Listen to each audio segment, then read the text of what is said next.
Hello everybody. So today I want to talk about calculus. The topic today is about integration. So now I want to show you how to answer. We have the formula in here. 1 plus tan s squared equal to secant of s squared.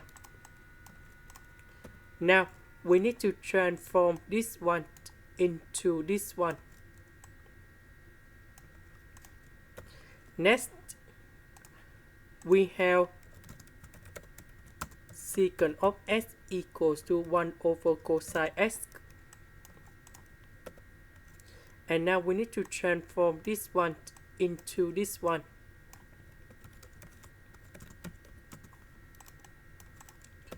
So this one will go to numerator. Now we have the next one.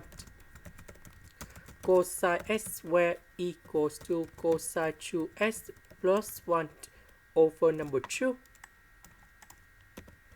So I will put this one gone here. Now I will put number 2 go outside. And now we have the final answer. The integration of cosine 2s, that is about 1 over 2 sine 2s. Number 1, that is about s, and I will put about c. This is the end. Thank you for watching.